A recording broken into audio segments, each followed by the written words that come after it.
former UConn Husky standout and now Japan X League QB, David Pindell. Thank you so much for joining us today, David. We appreciate it.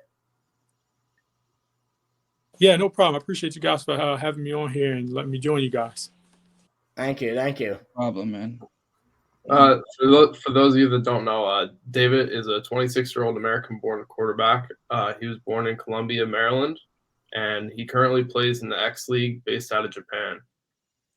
David played for UConn Huskies in college, and he rushed for over 1,000 yards in 2018, and he was the third highest Husky in school history for net yards in a season. So he's definitely a proven professional, and we admire the work that you've put in to this sport. And we're just gonna hop into some questions, and Steve, I guess Steve will start us off. Yeah, man. To start, I definitely want to start with how did you come like into contact with the X League since they're in Japan? You know what I mean? How did that kind of come about, and how is the X League? Like, what is it like compared to American football, like the style of play? So the way they even recruited me is I guess they told me they've been watching me for years. They've been trying to get in contact with me since I came out of college. I guess I've never responded to one of their messages, but it was last year, January. I was working out with my teammate Devin, throwing his stuff, and I post all my stuff on my Instagram story. So I think they were recruiting him. They were reaching out to him, and they seen he worked out with me, so they asked him, can they get me in contact with him through him? And he got me on a Zoom call with him, talked football a little bit, talked about the league and what it's like, and then I ended up signing a contract over here because the biggest thing I wanted out of this is I wanted to play American football for one. I wanted to be back outside because I played arena football for a year, and I played in fan control for a year, just being indoor. And I was like, it was a good experience, but it just wasn't for me. So the biggest thing I wanted to do, whatever I could do to get back outside, I was going for any opportunity. And this is the first opportunity that showed. And, it was a good opportunity. When I got here, everything was a complete 360 of what I expected it to be. It's American football. It's a great country. The competition is pretty good, and they pay you really well. So I'm like, is what more can you do for? And I have somebody that I'm comfortable with, that I played with before, coming out here with me. So that's how I got out here. We did pretty good this first year. We made it all the way up to the last game before the championship, and we lost to the team who won the championship. So I had a little bit of success, which the reason why they brought me back here. They ended up giving me a 3-year contract now. So it's just like, you know what? It's the best opportunity I could ask for right now. Awesome. Wow. Congratulations on the extension. I had a question. Coming out of UConn, you were NFL draft prospect. You were looked at. I've seen in previous interviews that you've had mini camps with Minnesota, for example. And I just want to ask, like, being a natural playing quarterback, doing that your whole life. I know that in the interview with John Vogel that you said multiple teams offered to bring you on. Some gave you like false promises to, hey, we want you as a QB. And then when you came in, I think it was Minnesota that took the red jersey. What did that motivate you to, keep going, or were you trying to adapt necessarily to stay in the NFL at that point?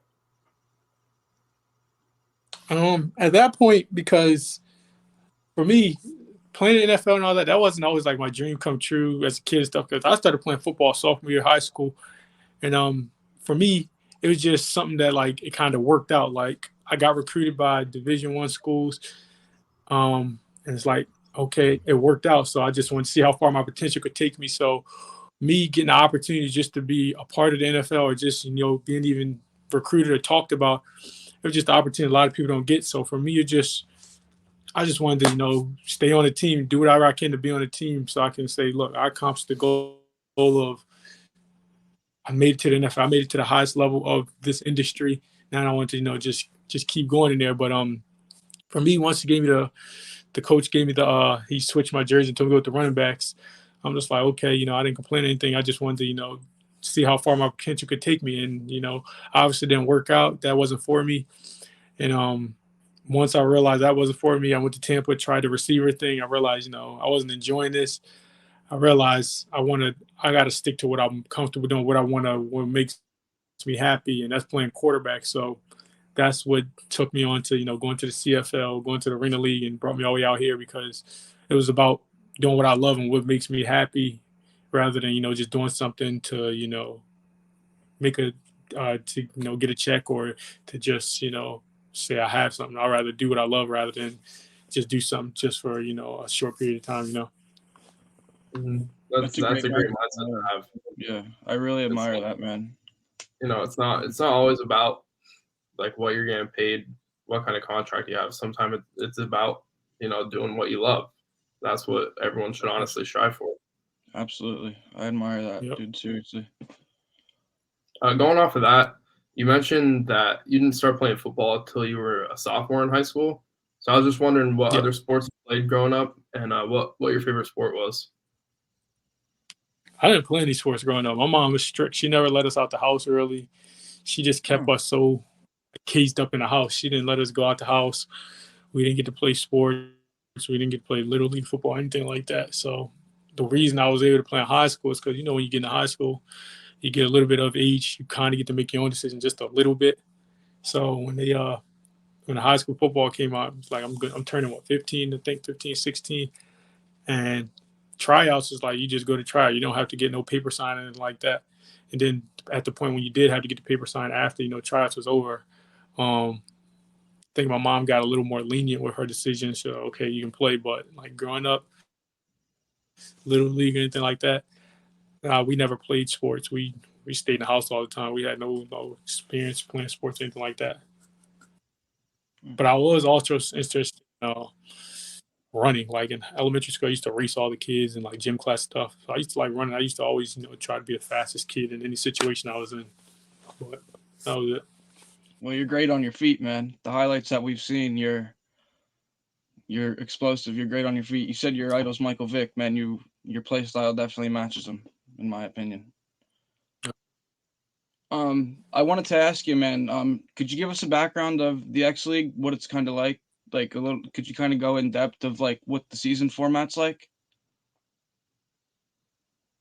Yeah, so the X League is for one, it's been around. I think they said since 1973 or something like that. So it's been around for a while, but it's just starting to get more and more, eyes on it, and growing over the past few years. But it's American football rules, college rules. The season, they have a spring season, which is happening right now. Like in America, it's considered spring season. So it's like basically like spring ball. You practicing with your team. Then in May, you play. It's a tournament. So it's like 3 games. But these games don't count for anything. It's just 3 games just to, play against other teams to, just see where you guys are at, go from there. But the real season is in the fall, just like regular football season. So camp is August. First game is first week of September. And play all the way till November, the regular season. So we play 5 games, 5 regular games. We play every other Sunday. So every 2 weeks we play a game. Then the postseason is December. There's 2 playoff games. And then the championship, which is considered the Rice Bowl, is the first week of January. Okay. What's like the day in the life? Like what's your routine up in Japan? And was it kind of hard to adapt from America going to Japan? Yeah, the biggest thing I say I had to adapt to, and I'm still adapting to this day, is just the daily routine and the lifestyle, like the schedule. So in American football, Division I, NFL, CFL, wherever you go, it's really like a job Monday through Friday, 8, 9, 10 hours a day. Whereas here, we practice only on Saturdays and Sundays. So Monday through Friday, you're on your own. You have all the free time in the world. Only requirement is you're required to lift 3 days a week. And I go lift in the morning, 10 o'clock in the morning, get it over with, and then I have the whole day to myself. So that's the one thing I'm still trying to, get adjusted to, just having all this time trying to figure out what to do with my time. But, yeah, we practice Saturday and Sunday, Monday through Friday. What I do is I go lift in the morning, 10 o'clock, go get my lift in. Then I come home. I try to watch a little bit of film for like an hour or two. and then it's just like I'm still trying to figure out what to do next throughout the day because I have all this time throughout the day. So sometimes the day I'll go walk around the city and just tour. And I'll come back in the house and realize I have so much time, so I watch more film, and then I'll sleep. And it's just I'm still trying to figure out what to do because it's just so much time in my hands. Whereas I'm used to just being in a routine, just being in meetings all day, practicing or doing walkthroughs stuff like that. So that's the biggest thing I gotta adjust to. But yeah, the weekends practice actually get a little busy. So we practice Saturday and Sunday. Meetings start at 10:30 all the way up to about 12. Then we have our walkthrough. We have like a small little break. Then we start. So over here, what they do is they actually you work out before you actually practice. So they have like a workout session, like conditioning session, for about an hour. And right after that, you go straight into practice, which is a little different from how it is in the States. But yeah, after the conditioning, you go straight into practice. Practice goes for about, I say, almost 2 hours maybe, and then after practice, additional, your meetings, your position meetings, your team meetings, and then after that, do the same thing Sunday morning, and then yeah, that's how our weekends pretty much go. That's awesome. I wanted to ask you a little bit about fan-controlled football as well. I'm under the impression that fans control it under the app or over an app. So I wanted to ask you about what it's like having the fans have such a big deal into that game because you said that you played in that league for a year. Yeah, fan control football was pretty cool. I think it was a good experience, and I think it was more entertaining football rather than football because, for one, the fans are in control, and two, um, all the rules that they were put into the fan control league and how the game is played, I think is more to keep people entertained rather than really competitive football. But it was a good experience, letting fans feel like they're in control of the game and having the game in their hands. Um, I wasn't too happy with a lot of the calls because fans every time I got in, it was either throw the ball deep or quarterback run. But hey, that's what it was about, letting the fans have the power. And overall, it was just a good experience. I met some good people, and at the end of the day, it was some competitive football that was in there. Yeah, I feel like I've seen the fan controlled league before, and I kind of just it feels like if if WWE was like NFL, but kind of like that. Exactly, something Yeah, like that. Exactly, merge them two together, give you that feel. yeah, yeah. Yeah. That's funny. I guess I'll I'll follow up with a question going back to Japan. Uh, just in general, what's your favorite food that you found over there? And also, have you happened to learn any slang or like Japanese over there? So for me, I'm not really the biggest food guy. I don't like trying new foods and stuff. So I haven't really tried any Japanese food since I've been out here. I've been mostly eating like the most American food or most traditional food that I'm used to. And the reason for me, is because I don't like wasting food. And for me, I like to maintain my weight. So trying foods and then knowing if I'm not going to finish it or not, I don't like dealing with that. I just like eating what I know I'm going to eat and what I know I'm going to, get full off of. So I've been eating just the same, breakfast, lunch, and dinner since I've been here. But there are plenty of food places here. Like my three other foreign teammates, they go out almost every night. They try different restaurants, and they enjoy all the food that they have out here. But me, I don't like trying new food, so that's not the best thing for me. And then you said, what was the second part of your question? Have you happened to learn like any Japanese? Oh yeah. So the language, I I don't know how to put a full sentence together, but I know how to literally, say certain things like point things out. I can say like objects or things I need and stuff like that. So day by day, they teach me small stuff slowly. So like when they talking and stuff, I can pick out certain words and kind of have like an idea what they're talking about. Just put two and two together. But yeah, I think my vocabulary's gotten broader over the last 6, 7 months that I've been here. It's been growing. So, over time, I just know it's going to get better, and just communicating with my teammates and just being around them more, I'll be able to learn more and more about the language. So most of your teammates are Japanese, right? Yeah, so my whole team is Japanese. Everybody here is Japanese. Every team's allowed 4 import players or American players. But yeah, the whole team's Japanese. They all speak Japanese. Some of them can speak just a little bit of English, and then we have an offensive quarterback coach who can speak a decent amount of English. But for the most part, they all speak Japanese. We have a translator on staff that if we need to translate, he's there. But for the most part, the communications have been pretty good. There hasn't been any really big issue where we couldn't communicate or get certain things through. Oh, that's good. It seems like that would be difficult, but that's good. Yeah. I have a question about the pre-draft workouts with like Tennessee and the Ravens. What's like the process and like how is the draft work? Like a pre-draft visit and workout. Well, like what goes into that, and then do you see like the coaches like Harbaugh or just is it more or less just the scouts? I think it's more like you're just with the scouts. Well, from at least from my experience, because I wasn't first, second rounder, so I didn't have like the top 30 visits or anything like that.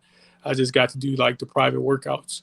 But I think like the top 30 workouts, top 30 visits or whatever. It's kind of like having official visits with college. So you get to go to these facilities, and I'm assuming you get to meet the managers, the coaches and stuff, because they're trying to get you there in their facility just in case they de-draft you, so you can get accustomed to like their building and stuff. But the private workouts it's more like just basically a private workout. Some teams will fly you out to them, or they'll come to you. So the Colts workout, I was up in Connecticut, so they came out to Connecticut. Ravens and the Titans workout, they came to Maryland.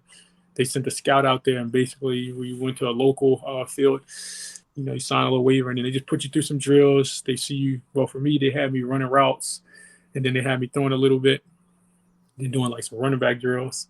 And then when I went to the Ravens, since that was in Maryland, I went to them. We just go to the facility, and they just have me doing all quarterback, just doing the throwing workout. So it's basically just like one-on-one. It's like one-on-one situation where it's you and a scout or a couple of scouts or whatever part of the team, and you just they put you through some drills, just see how you move and see how your body works, and they'll do like 40s and stuff like that. But me, I didn't do any 40s and anything like that. I wasn't trying to show my speed. I was prove that I could play quarterback. So yeah. And Baltimore, then they told you after to be ready to get a call eventually, correct? Yeah, Baltimore was the one team that I thought was going to actually draft me. Coming up throughout the process, my agent was telling me you could be like undrafted guy to late 6th, 7th round draft pick, and I talked to about like 19 teams throughout the whole process, and they all tell me quarterback, receiver, special teams, something like that. And the Ravens had called me late in the process, and they said they wanted to bring me in for a workout. And since I'm from around the area, I was perfect. I could just run up to the facility, and I did the workout. It was me and another quarterback. Well, Trace. It was me and him. We did the workout, and they were telling me, after the workout, I was talking to the quarterback coach. He was telling me, yeah, they're thinking about drafting a guy in the late round, and he's like, yeah, we were happy with like what we seen on film, and then the throwing, confirmed everything that they seen. So they're like, just have your phone ready. We'll be in touch, and go from there. So I was sure thinking, the Ravens are going to draft me, being from the area, and what the Ravens did with Lamar, it's like boom, that's exactly what I did in college. But they ended up going a different direction. That was that. So after all those visits and workouts, with all those different NFL teams, are you still pushing for a career in the NFL? Like, are you still actively trying to make it back? Yeah, so I mean, obviously the biggest thing is to, get to the NFL to show that I can be an NFL quarterback and not just be an NFL as a, a player on a roster. But the goal is still, to play in the NFL as a quarterback. And for me, I thought the best opportunity for that was, from what I had was, coming here, getting a little film, going to the XFL, USFL, and then, work my way from that, going in that direction. But you know, after this past season, a lot of people were watching me from like all these leagues. So I got a couple calls from XFL teams. St. Louis, they actually gave me a contract this year in February before I re-signed my 3-year contract here. And I was considering it for the XFL because I'm like, this is the right step to go in that direction. But then, I realized what the opportunity they were offering me was, come in to be a practice quarterback. And obviously that's a good opportunity, get some practice film and just get reps and, work your way up. But I'm 26 years old and, I'm starting to get old. So I got to start thinking about the future. And as a practice quarterback, with practice quarterbacks making there compared to 3-year contract they gave me here, it was like a no-brainer. And it's like over there they only do 1-year contracts in XFL, so it's like there's no like guarantee. There's nothing certain. You don't know if they're gonna re-sign you, anything like that. So I just didn't want to break the barrier with the team I have over here, and with the 3-year contract I came here, so I ended up signing here over the XFL. But I have all those coaches' numbers in the XFL. And they said they've been watching me and they see me. They seen clips of what I did over here, so they just said, they have my number. I have the number. If I'm interested or ever need anything, just send them a text, keep them updated with the film, and then go from there. So I feel like, once after another year here, even though I have a 3-year contract, after another year here, I feel like, I've proven myself. I felt like I have that, that confidence again.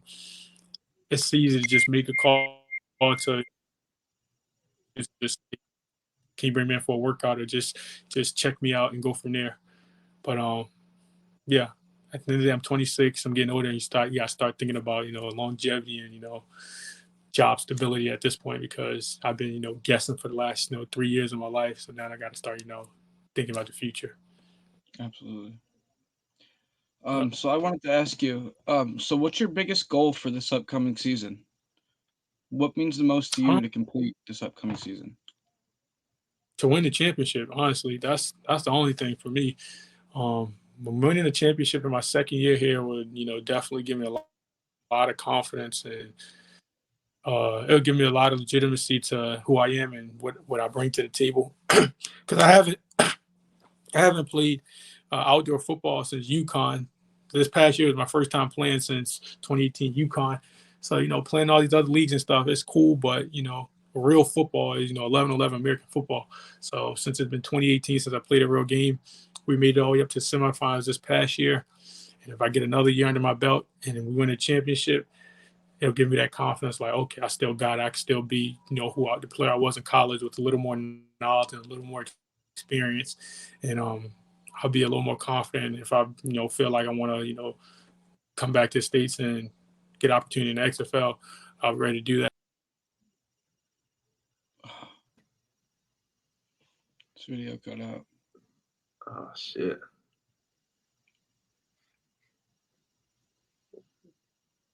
Mute it. There he is.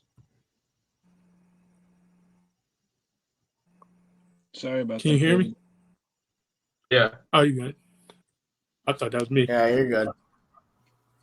Okay. Yeah. All right. Where were we? I have a question, and well, you were still talking about solidifying yourself and by winning a championship. Yeah. I have a question from your playing days at UConn. When you broke the record for most single season rushing yards by a quarterback, how did that make you feel? After I heard about. It's just because he's in Japan. Yeah, it might just be his Wi-Fi or his internet. There's gonna be trouble. Sorry, guys. Shit. Is that me or is that on you guys? I don't think it's No, we're still in it. It might just be because we're so far, man. You know what I mean? Oh, All right, though. But yeah, go yeah. ahead. My bad. Oh, you're good. Yeah, I was saying, it was cool, after they mentioned him to me and stuff. I really didn't feel like it was much at the time because, we were still 1-8, 1-9, wasn't really winning anything. So, breaking all these records is cool, but you're not winning anything. It really doesn't mean anything. But, over the course of the couple of years and then looking back on it, it's like, wow, you did something pretty cool that'll be, set in stone at this big university. And it's just something to be proud about. Do you have any favorite, maybe teammates that you played with along your career from college to the pros? And if so, maybe like a story that, really boosted your confidence or just a funny story or anything that you got with a teammate? Oh, man, I have a lot of memories, a lot of good teammates I played with. Yeah, I have quite a few great teammates. My one best friend, TJ Bernieri, he's a receiver at UConn. He's coaching in the USFL now. I think he's receivers coaching for the New Orleans Breakers now. Tyler Davis, another good receiver. He's one of my buddies. He plays tight end for the Packers now. Those to name a few. And I play with some good guys in junior college: Marcellus Sutton, Zaire Schuler, Jawan Green. Jawan actually plays for the Seattle Dragons. He's been making plays. So yeah, I played a great amount of players and good guys. Too many to just name certain individuals, but yeah, so many guys to play with. A lot of good memories made with them. That's awesome, man. Really is inspiring. Yeah. In your opinion, what's your most fond memory that you've had along the way? My most fond memory.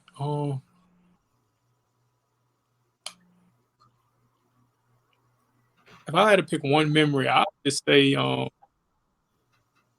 my 2017 year, we were playing against Cincinnati. It was the last game of the season, and when I threw that late touchdown, that just gave me that was a confidence boost. That was one on the sideline where, me, Coach Lashley, and Coach Etzel, we talked about it, and we just like, you know what, we don't have nothing to lose. We're gonna go for it. Let's just take a shot. And they believed in me, and I was just like, hey, I was telling my receiver, I was telling Hergy, I was just like, look, whatever you do, it was a drop back pass, it was a mesh concept. I said, whatever you do, when I drop back, I'm just gonna roll to the right. You just keep coming across. He's like, all right, I got you. I'm like, I don't care what the play is. It was a drop back concept. It was mesh. I just told him to drop back and I'm gonna roll to the right. You just keep coming across. He's like, all right, I got you. And sure enough, it worked. And boom, we came up. We ended up losing the game by the field goal. But just I was just telling them before the snap, like whatever happens, I'm gonna drop back and roll to the right. And just keep coming across. And sure enough, it happened. It worked. So that was one good memory where I felt like we had it was something good. Was that at UConn? Yeah, junior year, UConn, 2017, yeah. Last game of the season versus Cincinnati. That's awesome. Wow. Yep. Ethan? I guess while we're talking about UConn, so I'm in college currently. I'll just ask you what do you think of the campus at UConn, and what do you think of just pretty much the town in general? I loved it. Connecticut, it was just like the perfect opportunity for me. I felt like the city, the town, the school, the atmosphere of UConn, it just fit my personality. What I mean by that is just like it's a quiet town in Storrs, Connecticut. It's quiet, really nice people up there. Facilities are amazing with football, basketball, everything up there is just amazing. On game day for basketball, the campus is it's like a big event. It gets shut down. Like basketball is really, big up there. So the campus gets shut down, and football, the atmosphere is amazing too. Going to playing in Rensselaer Field, it's just a great atmosphere, great people. I loved it. Getting that experience of being a Division I athlete, and living on campus and having your own apartment and everything like that. That was pretty cool. One of those experiences that a lot of people don't get to experience. So I enjoyed every moment of it. Met my best friend up there. Built good relationships with a lot of good people up there, and I just felt like it happened too fast. It happened too fast. I wish I could have had 4 years there rather than two, but I cherished every moment of it. I enjoyed it, and it was a great time. I got to get back up there soon. That's What awesome. made you choose UConn? And was there any Like I different? said, it's Was there just any offers? yeah. Coming out of junior college, I had a bunch of offers, and then I ended up narrowing it down to three official visits. I went to Coastal Carolina, Temple, and UConn, and like I said, UConn just fit my personality the most and fit the type of person I am. I just felt like that was for me. Temple, it was a great environment, great football atmosphere and everything, but the city life is just not that's not for me. If you guys know about Temple, Temple's like in the heart of Philadelphia, and Philly's a great city. They have a great football program, but that's just not for me. I'm more of a reserve guy. I like being in countryside. I like being where it's quiet. It's more. I wanted to have that experience of being on a college town rather than being in a city. And UConn, I just felt like UConn was that for me. UConn's a small, kind of tight knit college town, right? They're not Oh yeah, the big. Yeah, it's, that's what I it's thought. all, but the whole town of stores is just all UConn. Everybody knows UConn is UConn all over there. Oh, okay, cool. So UConn, And Yeah. UConn's definitely considered a basketball school. But did Oh everyone yeah, know of course. you? Like when you walked around, did everyone know who you were? I feel like it's not like going to Alabama, Michigan, Penn State, and any of them schools are like everybody bows to the quarterback and anything like that. But I think over the weeks throughout the football season, the more and more we played on ESPN or they heard my name and stuff, more and more people noticed me, they recognized me, and then throughout the campus, people know me. Some of the staff knew me, but like a great amount of people knew me, but it wasn't nothing compared to being at one of those Power Five schools where you're like a celebrity on that campus. The basketball players are the celebrities. Boys basketball players, they were the celebrities, but a great amount of people knew who I was when I was. That's awesome. So I wanted to ask you one more thing before we wrapped up. The draft is obviously coming up next week. Who do you think's Yeah. going number one overall? Because there's a lot of talk between Bryce Young and CJ Stroud. It keeps getting mixed up. Who do you think's going number one overall as a professional? Um, if I'm going based off, if I'm being realistic and being real, I think CJ Stroud is going number one. But I would like Bryce Young. If it was up to me, I prefer Bryce Young going number one. And the reason I think CJ Stroud will go number one is CJ Stroud and Bryce Young. They're both great football players, and they both have great backgrounds, and they both did a lot of great things on the field, which is what matters the most. You play on the field. I think the thing that'll put CJ Stroud above Bryce Young is when they put a lot into the height, the size, and all that stuff. They'll say, hey, these guys are both even as far as their win lose record and what they've accomplished. CJ Stroud's 6'3", Bryce Young's like 5'10", or whatever he is. So that's the one thing that I think they'll put over him. But I like Bryce Young. Like I said, he's more of he's done a lot. He went to Alabama. He won the Heisman, and he did all those good things. And I just follow those type of players more, like the more shiftier, mobile quarterbacks. Like he's more like a Russell Wilson type of guy. So that's why I prefer him over CJ Stroud number one. But at the end of the day, they're both great quarterbacks. They're both going to be day one off the board. So I'm looking forward to it. I have one or two more questions then too. Ethan, do you have any? No, go ahead. Go ahead, Luke.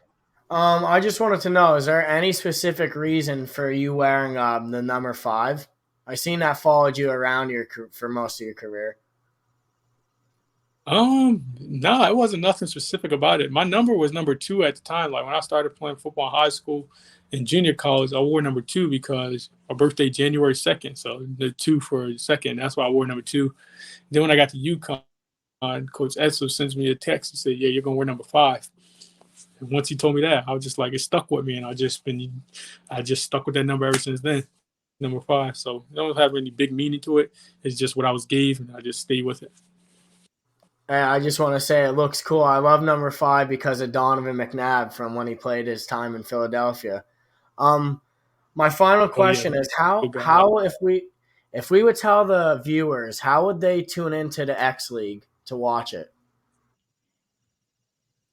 Yeah, so that's one thing that was hard for me to, find how people back at home could watch it. But I got it figured out this year. They have this thing called X League TV. Basically, you create an account and you can watch it from home on your TV, laptop, or whatever. So once the time gets closer to the fall, I'll put that stuff on Instagram, put in my bio, TikTok, all that stuff. So more and more people that support me, they can watch it from overtime. And then they also have a YouTube channel. It's called X League Japan Football. So you can follow the YouTube channel. They keep up with all the highlights every week. And yeah, X League Football on YouTube, or X League Japan on YouTube. And then you can watch it from this thing called X League TV. I'll put that link and all that stuff on my bio or whatever. That way you guys can keep up with it if you want to follow and check out more games from the league, about more foreign players. Yeah, definitely want to tune into that. I want to ask you another thing too. If you had to give a message to the viewers, like an inspirational message, to the guys out there that play football and try to become professional, if you had to say one thing to drive them, what would it be? One thing, the number one thing I'll say is, do what you love, do what you want to enjoy and make a living doing, because I realize a lot of people, don't do what they love. They do it, for money or because of certain, just because of certain circumstances. But I think you should do what you enjoy and what you love, because at the end of the day, when you're doing what you love, you're going to want to put that extra work, that time, the effort into it. And over time, you're going to get better at doing what you love, and it'll lead to, sustainability when whatever type of job it is that you're pursuing. And you'll go a long way with that, rather than just, settling for something because of just something short term. I think of the big picture and the long term picture. So, and don't shut out a lot of opportunities. For me coming out of college, it was always just NFL or nothing. And then the reality of it is, the NFL, you have this small window to, get opportunity in the NFL. And if it doesn't go, there's so many more leagues that are out there and that are, that are growing with the football. So just don't shut off any opportunities, because at the end of the day, if you don't get the opportunity that you're looking for, you're going to try to reach back out to these people that been reaching out to you, and now it's kind of like one of those slap in the face. So just be open to all opportunities, be nice to everybody, give everybody opportunity, and just yeah. So that's the advice I give to him right now, for all football players. That's a lot of good advice to not just football players, but everyone. Well, I guess we'll wrap it up. Thank you so much, David, for coming on. We really do appreciate it over here, and we wish you the best on this upcoming season and your future in the X League. Yes, sir. I appreciate you guys once again. Thank you.